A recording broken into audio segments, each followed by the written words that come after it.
Hello, everyone. Happy Friday. Finally, Friday. It is. I'm reading the chat. I am too. I love that you guys take time to chat with each other while you guys are waiting in the room. I think that's so great. And we do. We have a Mhm. wide variety. We got West Coast, Midwest, East Coast. We got it all repped.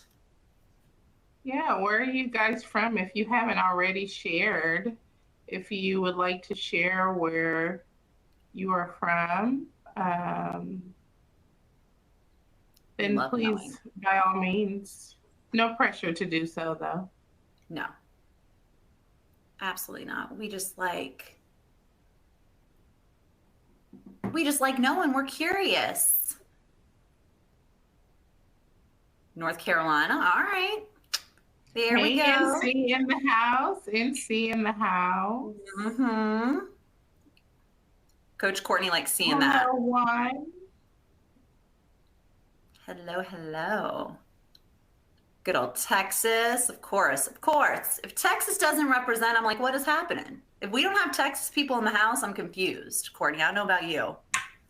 Yeah, Texas is always here representing for They do. sure. They do. I'm Absolutely. going to refrain from responding to this chatter about age. You all are very young, everyone in here. Yes, you are. Actually, if you don't I mind have, sharing, we love knowing also too, what grades are we seeing in here? I would love to see what grades we have represented in the group right now. Always fun to see that. The grades mhm. you guys are in. We are in. What if we calculated our what our grade would be? Courtney, that would be really funny. There's Oh no wow. way. I Again, know. you can't be paying attention after I'm seeing what they're saying in the chat about being in high school. I don't want to calculate my grade. No, I do not. I do not. So we've got an eighth grader. All right, we've got a bunch of ninth graders. We've got a handful of 11th and 10th graders, got some seniors. Oh, I love it. I love seeing the wide range of it because, when it comes to the topics that we cover, really it is and I even see that there's a teacher in the house as well. So, hello to even some of our colleagues. The information that we deliver is good no matter your age. No matter your age. It's good to see that eighth graders are already thinking about resumes. It's going to be something that you really, really do need for many things other than just a job.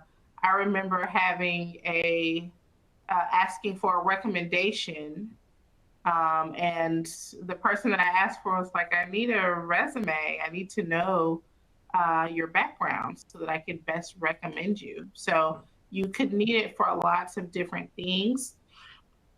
So I'm glad that you all are looking into it already. And welcome to our Yes. presentation on uh, remixing your resume or creating your resume if you don't have one. If you do have one, hopefully we will share some tips with you to help you level up your resume. And if you don't have any experience, I do read a lot that students who don't have any experience, you have never had a job before, that you're a little bit nervous about how to create a resume. So hopefully we will address some of that today Right. And for you. know that you're not alone. Courtney and I, as you'll see here in a bit, we've been doing this for a long time. And it actually is really kind of cool to see when we have kids come and be like, but I don't have anything to put on my resume, Laura. I don't have anything to put on my resume, Miss White. Yes, you do. And that's where we'll help you. Absolutely. So for starters, we have me. I'm Miss White, and I am trying to silence my phone here. Excuse me. But yes, I'm Miss White, and I have been working with K12 for about 4 years now, and I've been coaching for even longer than that. So, yes, I am here to talk to you about resume and other opportunities today. Awesome. And I am Laura Massey. So we work together, and it's actually super fun because some of you guys might have seen Courtney and I like doing separate sessions because we kind of divide and conquer because we're a small but mighty team. So the fact that we're here together doing this is so exciting. I'm loving this so much already. But I've been at K12 for, I'm almost at 2 years now with Strive. And I've been working with high school students for a total of 15 years. So I came from a brick and mortar system. Now I'm working with you guys in the virtual world. So for about 15 years now, I've been working with specifically your age group and doing career development, career coaching. So I love this age. You guys are my people, and we're going to help you guys all with some of the great stuff like resume writing. So, Absolutely. Yeah. So what you can expect today are some tips really on how to create a good resume. You'll notice that Ms. White is not going to read to you exactly what's on the screen. I'll just tell you what you can expect. So we're going to cover creating a template, and we do have or using a template, right? I don't want you to think that it's something you have to create. There are plenty out there, and Ms. Massey actually has templates for you as well. And she's going to point you in the direction of how to download those throughout this presentation. There's also using AI to create resumes. Is there anybody here that's totally opposed to using AI to create resumes, or just opposed to using AI, period, right? There are a lot of people who are like, no, I'm not comfortable with using AI, but it can be very, very, very helpful to you. We'll talk about tailoring your resume, what that means and how to do it. And then we'll help connect you with us so that you can get one-on-one assistance with creating resume, if that's something that you would like. Absolutely. So we kind of alluded to it here just a second ago, and I'm also too bouncing in the chat, just kind of answering some questions that are coming in here. We love you guys interacting and engaging, so keep the questions and everything coming on. But basically, especially for your age, why would you even want to have a resume? Yes, you want to have a resume so that you understand, because resume writing, as the adults can attest that are in the room, stays with you for the rest of your life. It is one of those skills that you are going to learn how to do in high school, in middle school, that guess what? You're going to be doing it well into your next decades of your life. So it's something that it's really good for you to learn that foundation now so you can build on it as you get older.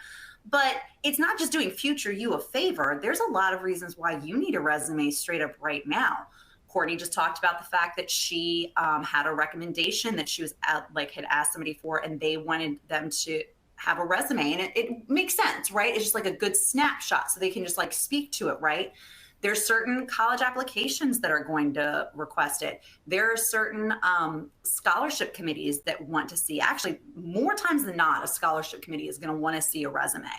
And then sometimes there's certain jobs. Actually, somebody asked in the chat room, do jobs require a resume?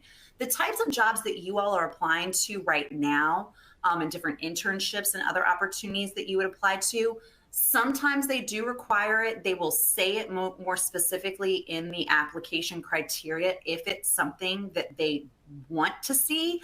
But Courtney and I are going to straight up tell you that it is best practice to just always include it, right? Always kind of have your resume ready to just be attached and submit.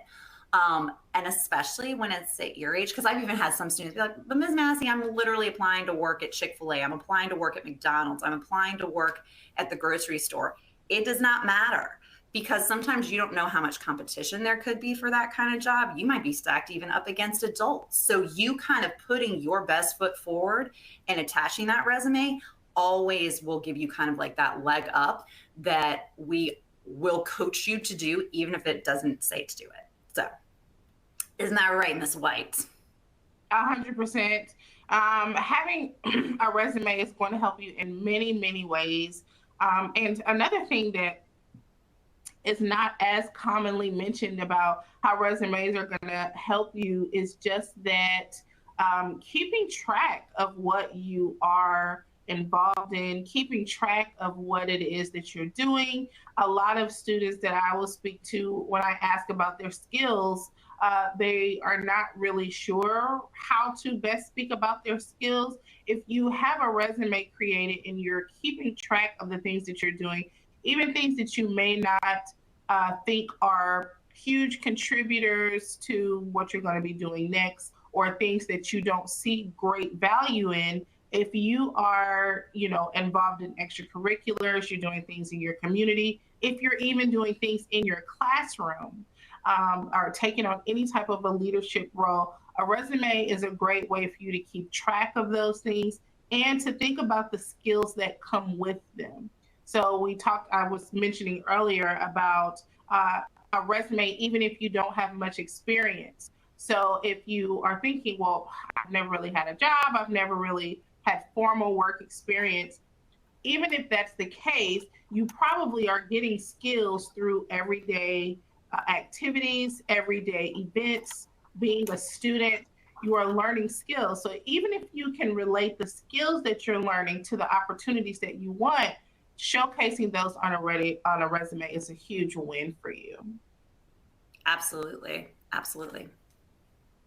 So a major part of choosing a resume is choosing a template. I don't know if you all have, or if you use templates, if you even have any idea what a template is. But it's basically kind of like the images that you're seeing here on this slide. And it's really just a place, like a pre-made, I want to use the word template again. It's like a pre-made document, I guess, where you can put in your information. You're just kind of inputting things that are relevant to the job that you're going for. And you can see in the chat that there is an example of a template that you can use. If you are interested in having a template, it makes it a lot easier. It makes it so much easier if you have a template rather than trying to do it from scratch. I know some students like to use those Microsoft Word templates or Canva templates even. There is a little bit of a science to a template, and we'll talk about the applicant tracking system in just a bit here. But choosing a template is a very important first step. You want it to be something that's easy to edit. You want it to be something that is easy to read. So choosing a template is a pretty big deal, okay? I'm going to ask you a question, true or false, regarding templates. Should you use templates that have a photo? Should you use templates that have a photo? True, yes, you should. False, no, you shouldn't. Throw it in the chat. T or F? Yes, let us know in the chat. Should you use a template that has a photo? I guess I'm trying to keep a straight face right now, Courtney. I don't know if you can see me, so I'm not going to give away the answer. I'm trying. Okay. Trying. I know I see so many templates that have different things. Okay. I feel like we've got like 50-50 right now. For sure. Some people think that you shouldn't. Okay. I think that I don't know. I'm laughing because I'm so intrigued by the students' responses. It depends on what they ask for, I guess. Okay, I'm reading a response there in the chat. Yeah. So when it comes to templates and photos, generally the rule is that you would shy away from a template with a photo. Now, let me be clear. The good thing about resume templates is you have so much to choose from. You've got so many different options, right? Does it mean that a photo is just automatically going to disqualify you and the worst thing you can do? No. Okay, there's a lot worse mistakes you can make when creating a template. But it is generally something in the resume space that we say do not do. Lakeisha says, I think it could hinder your chance of getting the job. Potentially. That's one of the main reasons why resume templates are shied away. I'm sorry, resume templates with photos are shied away from. You don't want anyone to look at your photo and make any kinds of assumptions, good or bad, right? You want your resume to speak for your qualifications, and you to be vetted on your experience, right? So that's one thing that you can take away about a template, but there are tons to choose from, and I hope that you will take advantage of the ones that Ms. Massey put in the chat. Think about design, layout, visual elements. You don't want a very, very busy template. You don't want a template that is distracting or hard for your employer to read. Mm-hmm. So you are choosing a template. All right, so if you're choosing a template, right, we're going to show you an example of a good one, and we're going to show you an example of a bad one. So we're going to pop it up here in just a second, and then I'm going to ask you, was that a good one or was that a bad one? Is everybody ready? Everybody ready? Here we go.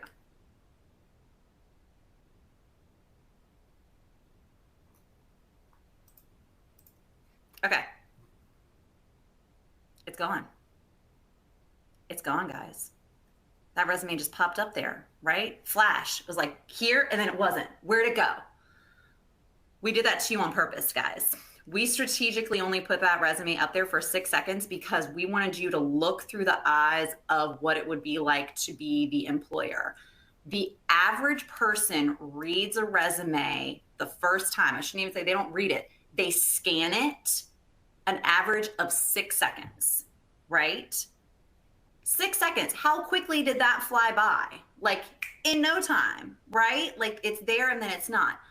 But what we want to do is drive home the fact that that's why the template that you choose is so important right out of the gate, and keeping that formatting and all that other kind of stuff. Because typically what will happen, recruiters, employers, whatever, they're looking at it, they scan it. If looking at it and scanning it, they see what they like, you're going into, I want to read this further pile. If they scan it and they see that alignment's all off, fonts are crazy, and it's just kind of a hot mess, they haven't even read it and they're putting it in the discard pile. Now, is that necessarily fair? No, but like you all know, sometimes there's just rules out there that just aren't fair. But we know that that rule exists, so let's follow it, right? So keep that in mind when we're talking about all of these. There's a reason behind it. So now I want to hear, like, for real, what you guys thought about that one. Do you feel like that was an example of the good resume or the bad resume? I saw some of y'all putting it in the chat. So why don't you go ahead and answer it here just to see, like, how many people thought that that was an example of a good resume or a bad resume that we popped up? Nobody's submitted yet, so go ahead. I'm going to give you guys just a little bit more time. Oh, somebody forgot. That's fair. All right. So it looks as though the majority of the people think that that is an example of a bad resume. You know what? I don't get to be the one that gets to tell you what's right and what's wrong. Courtney's going to be able to tell you that here in just a second. So I'm going to give you another resume. Now, again, here's the thing. I'm only going to give you 6 seconds. With the other one, you didn't know I was only going to give you 6 seconds. This one, I'm going to give you 6 seconds. So be prepared. Everybody ready? On your mark, get set, scan.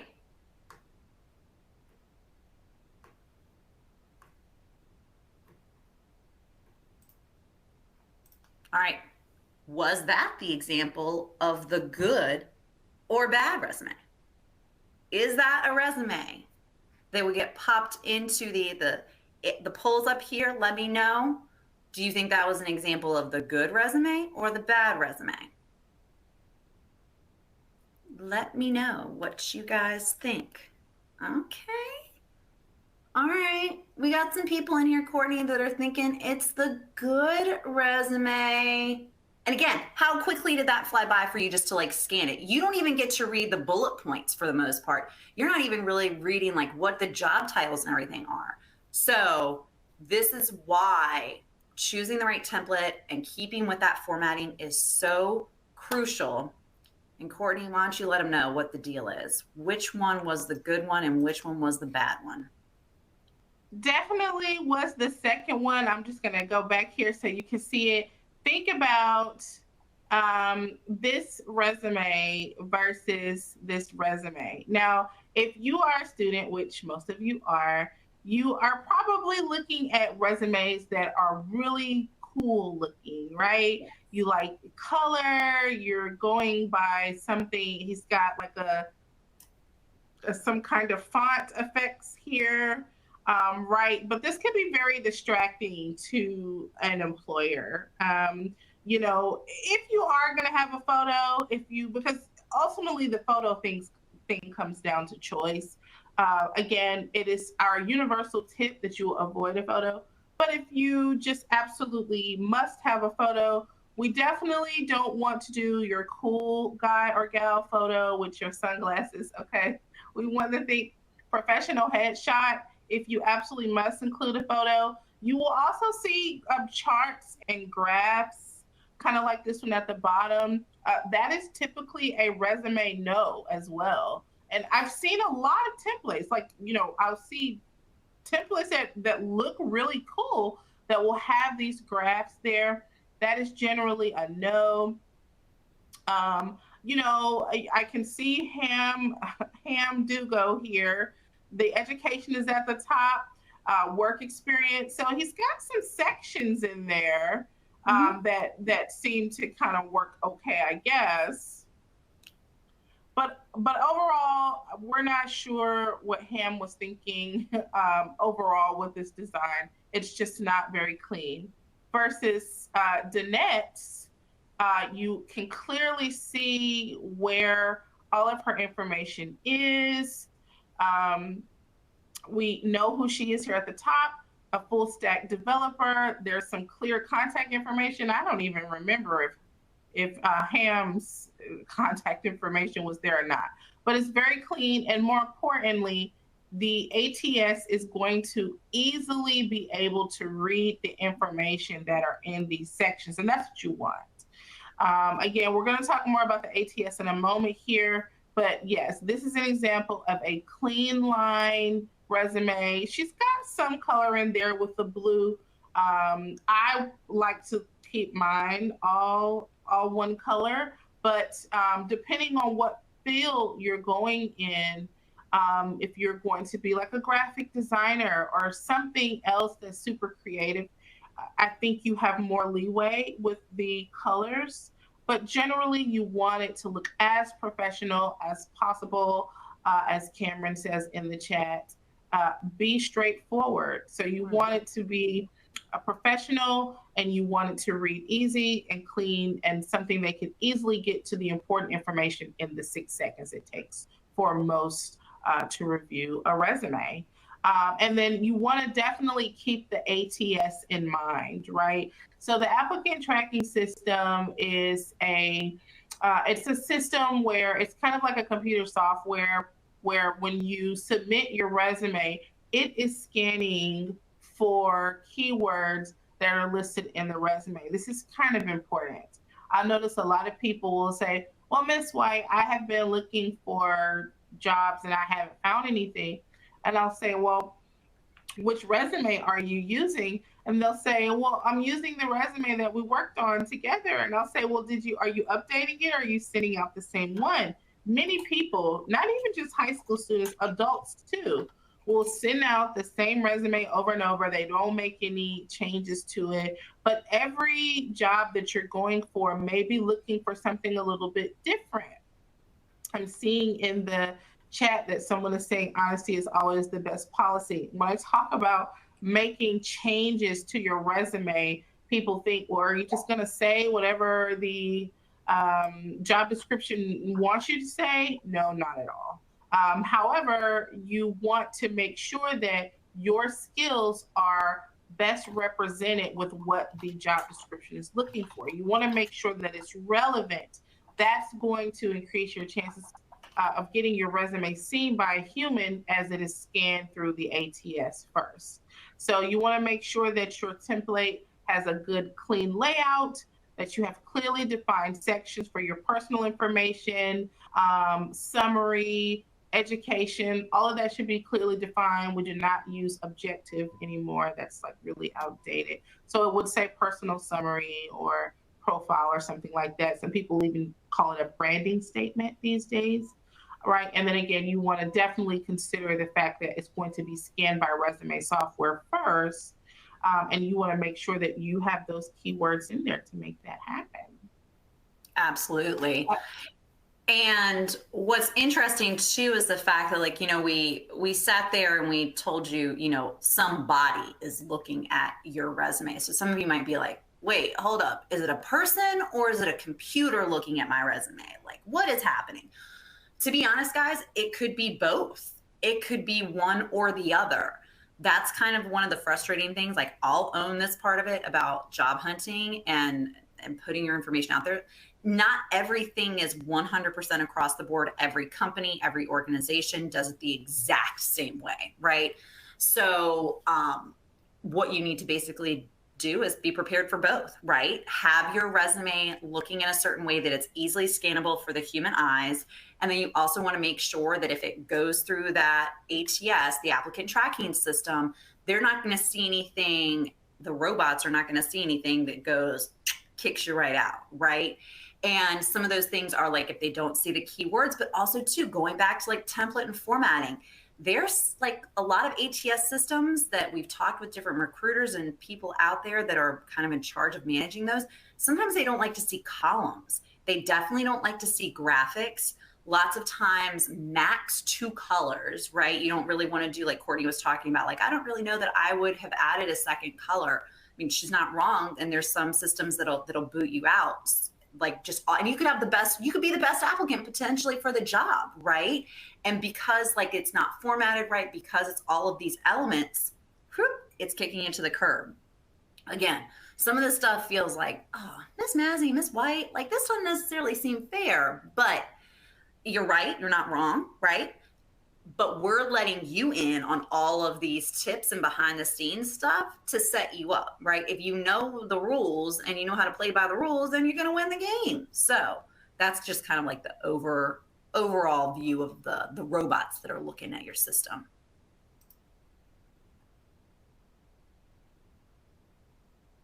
So if you are, we talked earlier about using AI to create resumes. You guys didn't respond to me, okay, when I asked you how you felt about AI. I always want to do a temperature check with high school and middle school students about AI, because while I'm really excited about AI and how it makes my life easier, when I talk to students, I don't see that same excitement, right?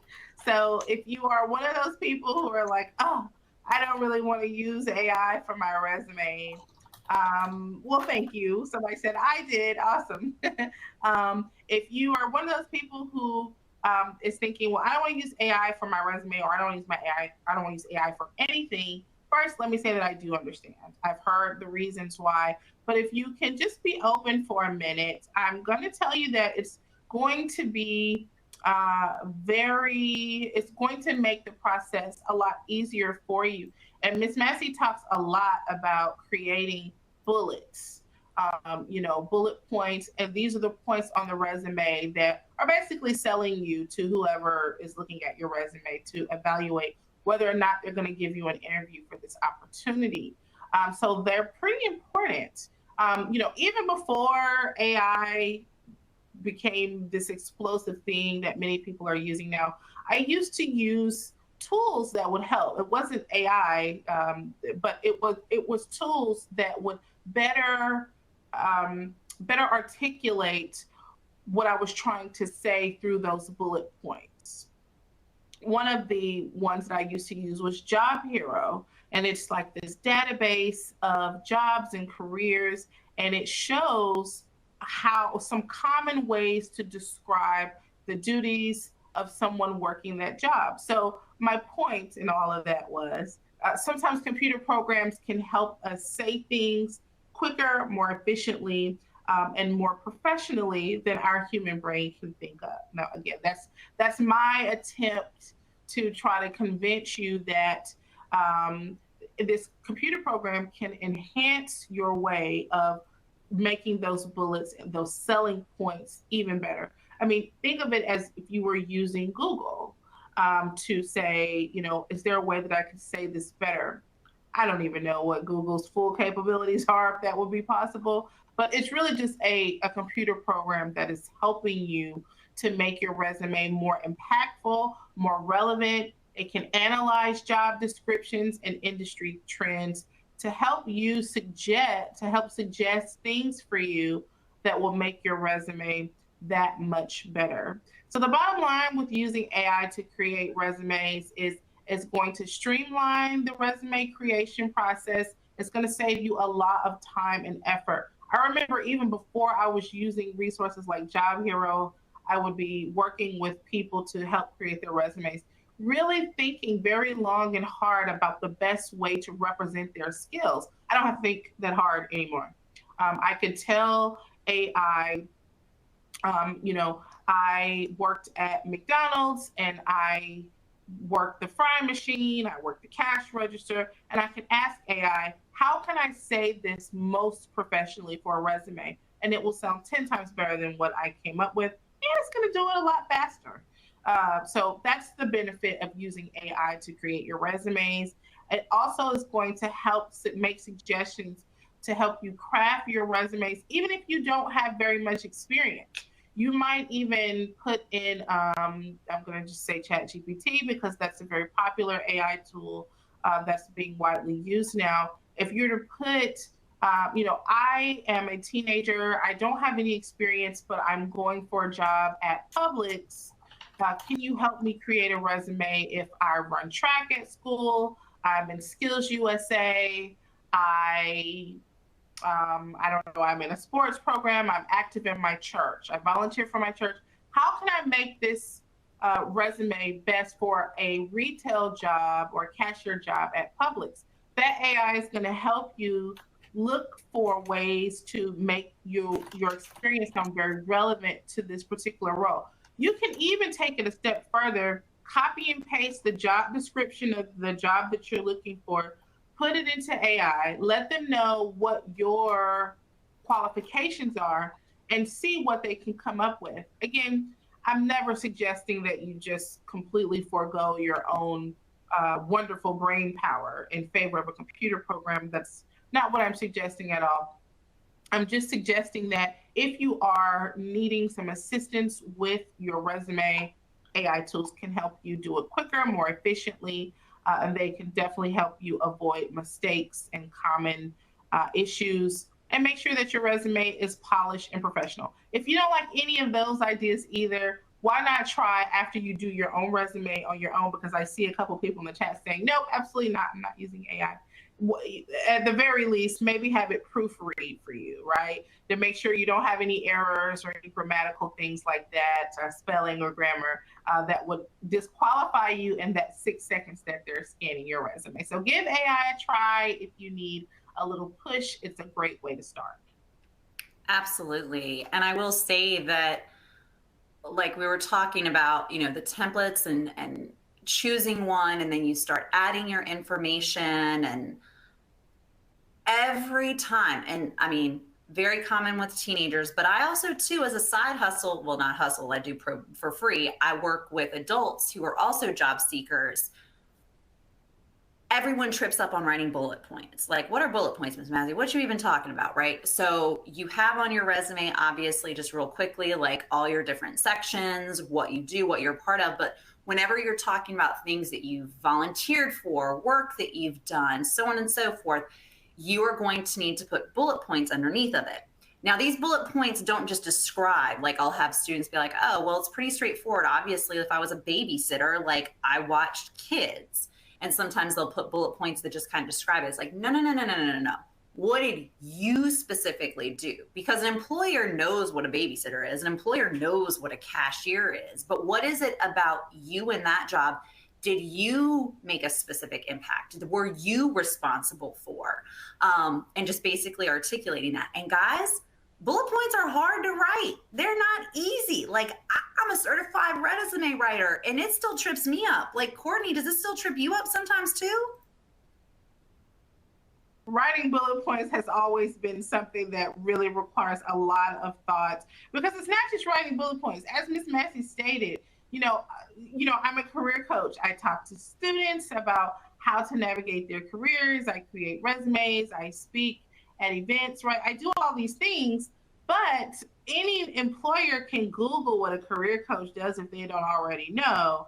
What I'm supposed to do is articulate my impact. How many students did I help get jobs? How many students did I impact over a year? These are, and again, I'm obviously using a very specific example, but Miss Massey is absolutely correct. Do I still get tripped up on bullet points? Yes, because I'm not just thinking about what did I do. I'm thinking about how can I best show my impact to help me stand out and get this role. Right. 100%. And this is where, and Courtney's going to laugh because she hears me say this all the time, work smarter, not harder. So this is where AI comes into play. And I'm going to dump here in the chat right now a link to a document that basically gives you step-by-step guides of how to use AI in helping you create these resume bullet points, right?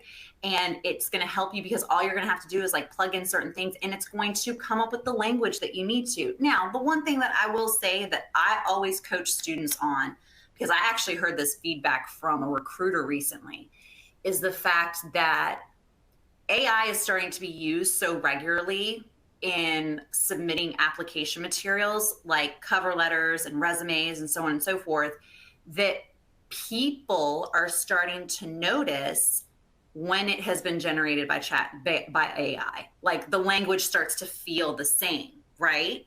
So this is where we're talking about like helping it, right? It's going to create a bullet point for you. Do you necessarily just copy and paste that bullet point and slap it into your resume? No. You want to look it over, right? This is where it's, again, using it. You're not just making it do it for you. You're helping it do it for yourself, right? So then you're looking at it, making sure the wording is right and all that other good fun stuff. And then you feel like, okay, bam, I've got a really solid bullet point. And I'm telling you guys, and I mean, I used to teach students how to do resume bullets and would give them like these ad lib things to do to create a resume bullet point. Can I tell you that AI is a game changer with that stuff, right? So use it because it's going to save you time. It genuinely will. Use it to your advantage. And I'm telling you, it'll be a game changer for you because it is going to be one of those things. And it's not, I've also heard like, Courtney, I don't know if you've heard students be like, but it's cheating if I use it. It's not about whether or not it's unethical to use this, because before AI, I would at times, if I couldn't like come up with a bullet point, I would simply Google, what is an example of a bullet point for a student who has been taking care of yard? And then basically I have to sift through a bunch of websites, right? To be like, ooh, what's an example that I could use to kind of reword and rework, right? It's no different than that. So it's a tool to use that I'm telling you, oh, access is denied. You know what? Courtney's going to talk to you about tailoring resumes. So while you guys are talking about tailoring resumes, I'll make sure you guys have access to this lovely little bullet pointed document. So there we go. Thank you, Miss Massey. I love how we have to pivot in the virtual world so often. It's full of pivoting, right? Ooh, so tailoring your resume. Okay. Miss Massey told me that we might be limited on time, but I'm a risky person. We got time. So I really want to show you guys this. Rather than yap about these bullet points that are up here, I'm going to show you an example of how you can use, with a real job description, how you can make that. Oh, am I sharing? It'll probably come up in a moment. Let me know if you don't see my screen, Miss Massey. Yes, I see your screen. Does everyone else see your screen? Let's give Miss White some love if we can see her screen. Let's give her some love if we can see the screen. Let me know if you can see it. Let's do some reactions. A little heart emoji, a little thumbs up emoji, if you guys can see this. I'm still seeing the slide, so I don't, okay, somebody can. You should be looking at Indeed. Are you looking at an Indeed screen? Okay, yeah. That's what I can see too, Courtney. Mm-hmm. Yeah. Okay, wonderful. So we're looking at a live job description here on Indeed right now. It's in Georgetown, Texas, for a part-time crew member at Mod Pizza. Okay. Now there are a lot of different things here. I don't have a ton of time to go over every portion of this job description, but let's look at a couple of things. When your job description is your cheat sheet when you're creating a resume, it's already telling you generally, usually, what the employer is looking for if they're going to hire you, okay? Or if they'll give you the interview in this case after looking at your resume. So they have the key responsibilities here. You're going to make pizza, follow safety rules, keep the store clean, demonstrate the fundamentals of hospitality, which are friendly, accurate, and fast. Okay. Follow instructions well, maintain a mindset of serving others, have fun, embrace change, focus on finding a solution, be generous with your time. These are all things that I'm sure you can think of having done in some capacity. Maybe you didn't make pizzas and salads, right? But perhaps you did make some, perhaps you have some cooking experience that you can talk about, right? Have you had experience in keeping anything clean? You know, you might, and here's again another example where AI can help you. You might say, I'm very clean. I keep my room clean. I help my parents keep the house clean. And I'm going for a position as a crew member at a pizza shop. How can I show that I have cleanliness in a professional way? Because you don't want to say, keep my room clean on your resume. There's an opportunity for AI to help you think of a better way to say that in conjunction with what they're looking for. Because all they're saying is, do you know how to keep things clean? They need you to keep their store clean. But if you are a generally clean person, that's going to help you, right? It's using this tailoring method of having those keywords, which their cleanliness is in here. If you have that in your resume in some way, that's going to help you with the ATS, right? So if you're friendly, if you're accurate, and you are a quick learner, that's a great thing to put on your resume. They're telling you very clearly that that's what they're looking for. How can you put this in your resume in a professional way? Okay. Maintain a mindset of serving others. Are you a generally helpful person? That's what they're looking for. And again, you want to try to use as many of the words that they're using, because again, that applicant tracking system is scanning for them. If you're a person that easily embraces change, you are a solution oriented person, you're generous with your time. These are very, very easy ones to work into your resume.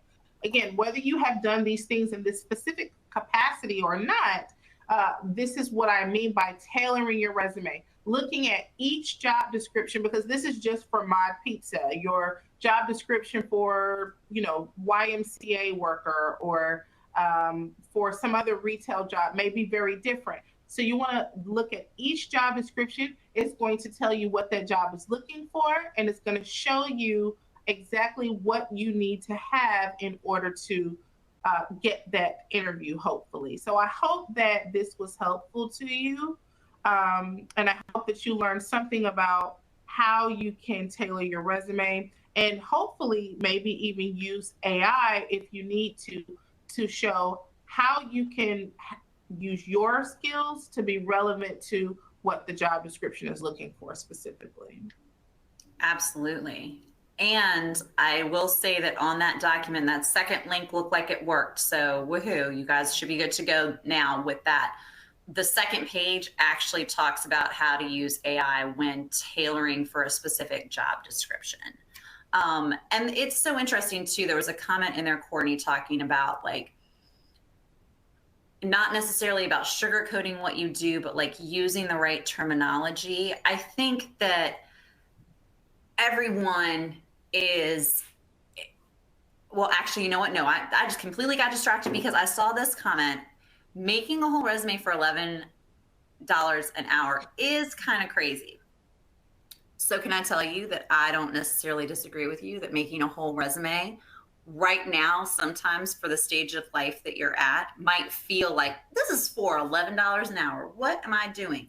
But can I tell you, number one, it can give you that competitive advantage.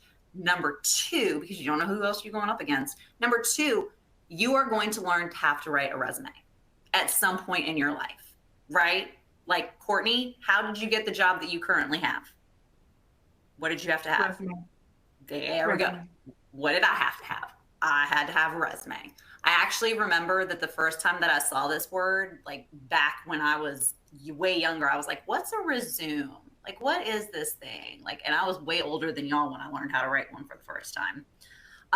But it is one of those things that you definitely are going to need to do. And again, going back to sometimes feeling like, but I don't really necessarily have the experience that I think that I need to have on this resume. What do I even need to put on it?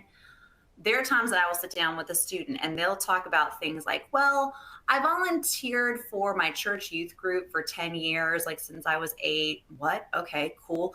Well, yeah, I've been like mowing yards, like on the side, you know, okay. Sometimes it's just that students, in my experience, Courtney, I don't know if you feel this, think that the only way to put something on a resume is a job that you have had for like a professional company.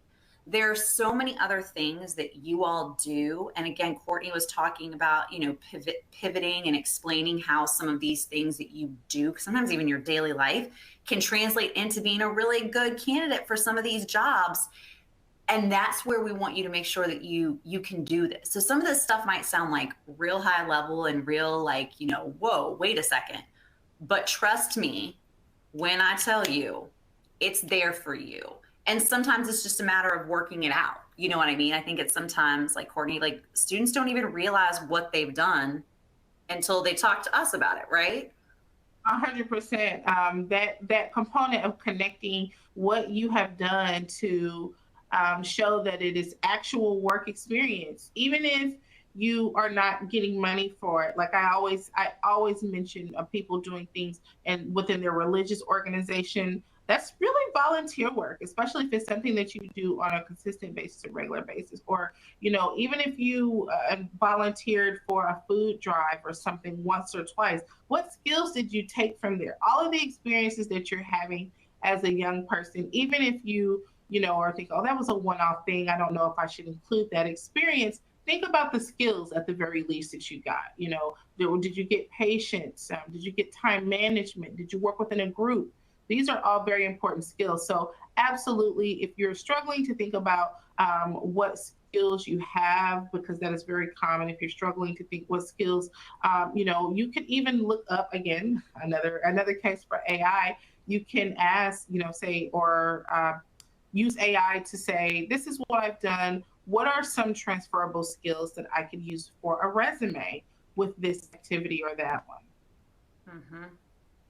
And I mean, and guys, at the end of the day, like when we're giving you all of this like advice and all these tips, I think one of the main things you got to know is you're not having to go at this alone, right?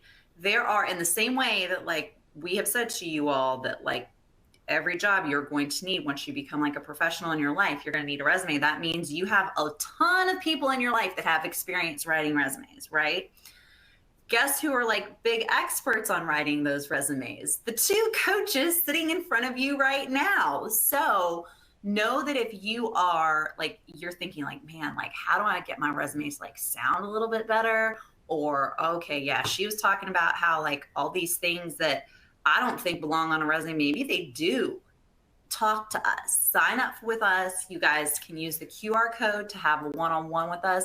I'm also going to throw our success coaching sign up in the chat when I pull it up.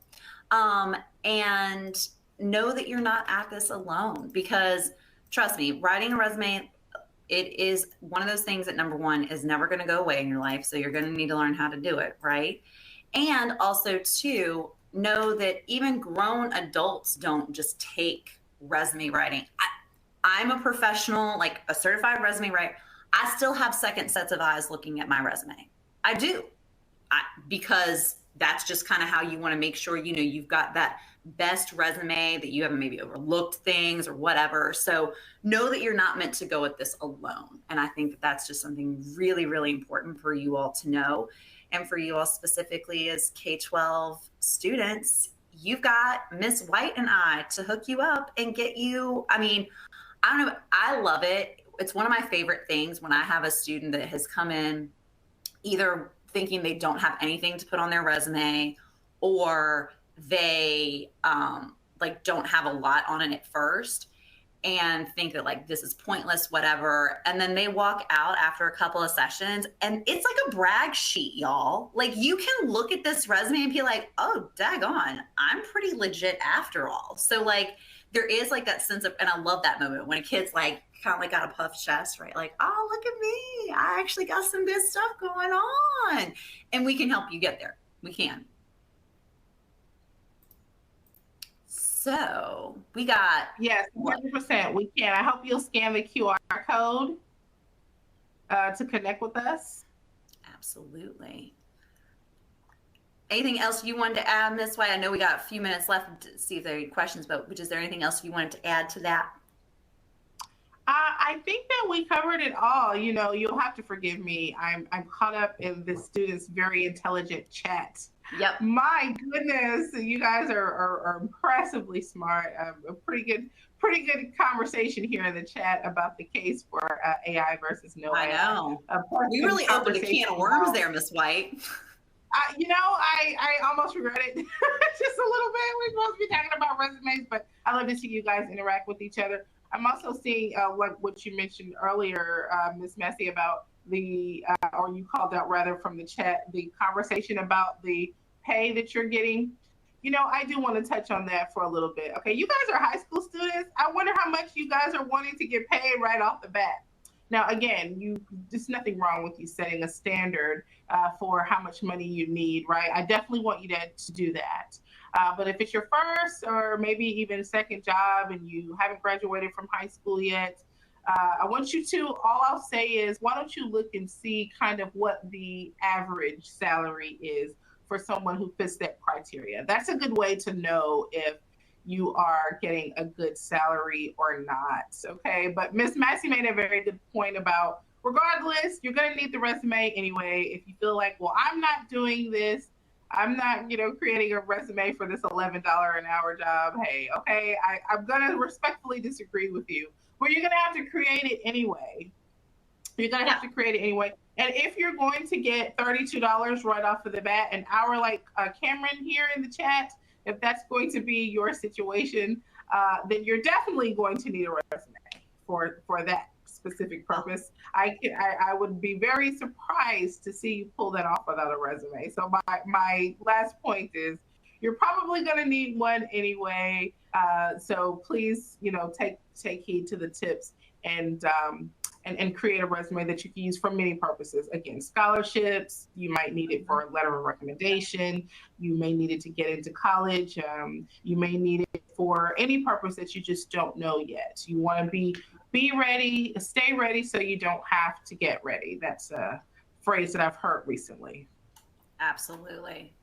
And I just got a question in the inbox is, can a ninth grader set up to do one-on-one? Absolutely. And honestly, I love it when I see students at an earlier age, and Ms. White even articulated this at the very beginning, because it's like riding a bike, right? If you start to learn and then you keep practicing it, you're going to get better and better and better and better and better and better, right? So even if you're not necessarily using the resume right now as a ninth grader, you might need to, right? But let's say you're like, well, I just kind of want to get a head start on it. Like, that is so strategically smart for yourself just to kind of get in that habit. And also too, my phone dropped and it startled me. Did you see me? Made me jump. But also too, it's one of those things where you just never know when you're going to need it. So why not? And again, what it can also help you do, I've used this strategy with students before, is like a ninth grader coming in, Sometimes what it can do is it can help you focus on what you need to spend your time on while you're in high school, right? It's like if you want to have like some experience in your experience section, you want to have some skills in your skills, some extracurriculars. Okay, cool. Well, then you can kind of see where you're at. And if you want to kind of balance out your resume or want to get some stuff, sometimes at a younger age, it can kind of help you establish those goals and say, like, okay, I need to get involved somehow. And it can help you kind of set that up. So, any other questions? Ooh, can a ninth grader get an internship? Can I be real with you? Like, Ms. White, are we going to be real with them? Because we stay real with them, so why not? We have to. We have to. Like, that's who we are. Like, we can't. Like, not only are we that just way as like coaches, but that's just our personalities. Like, that's just the way. To be really honest, honey, it is very rare that you are going to find an internship for a ninth grader. Am I saying that they don't exist out there? Sure, there can be internships that have a criteria that they allow those students, but it's going to be very rare. And basically also too, because you've got to think about it also depends on what state you're in, because as a ninth grader, you're looking at that 14, 15-year-old. So some employers do not hire or take on as internships or anything like that, anything under the age of 16, even if the state allows it. It's a liability thing. Minors are expensive basically to have on insurance, right? So it is going to be rare. I'm not saying it never exists, but you're going to be hard pressed to find one. Yeah, that's a good question. Is there anything else you wanted to add to that, Ms. White? No, well, maybe I would say just look for programs instead. Yes. Look for programs. Like, so if you're looking for, I don't know, an internship in business, see if there are any summer programs, any immersion programs, anything that your community or state university will offer, and try to use that. The whole point of an internship is really for you to get some experience. So if you are to join a summer program, a foundation, organization, something like that, and you are able to get that same experience, you can't list it as an internship, but it's going to be just as impressive to see that you're involved in those programs. And volunteering too. Like, don't like snub at volunteering. I know, yeah, it kind of stinks because like, man, I like to get paid, but also too, you're going to find very rare that an internship is going to pay as well. But volunteering is also another really good way to like get involved and kind of have that experience. So great question. All right, we got 3 minutes. Do we got any other like last minute questions, comments in the chat before we say goodbye? And yes, oh, look at this. Students are so good. They're keeping me on task. We do have a survey that we want you guys to fill out. So I'm going to pull up that link right now for you. Ms. White, I know. I'm impressed. They're keeping me honest. They're keeping me on point. I got so excited thinking about y'all's questions that we need you to fill out this survey because it is so good for us to know and hear your feedback. We want to know. This helps us to know, like, are we doing it right or do we need to do something different? So because we're doing this for you guys, like you're the reason why we're doing it. So here in the chat is, boom, the survey. So go ahead and fill that out for us so that you can, we love hearing your feedback and know. I like seeing in the chat also too, people like advocating for also to volunteering. And I would say as far as volunteering is concerned, there are different places and different organizations of which that you can volunteer.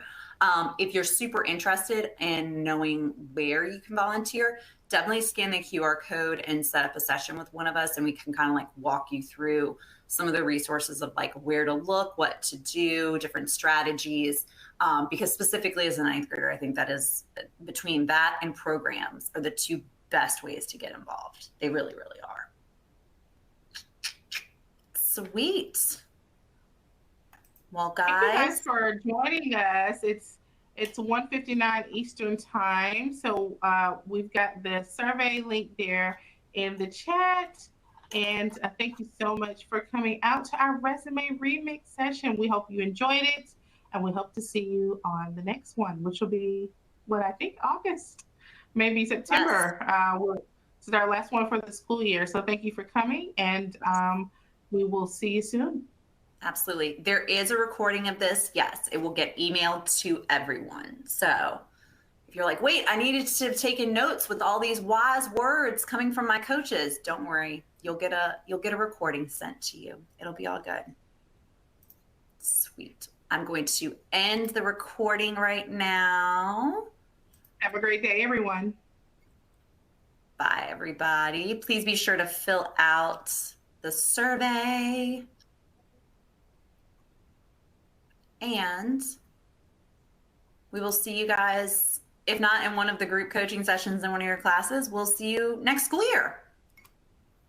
Bye, everybody.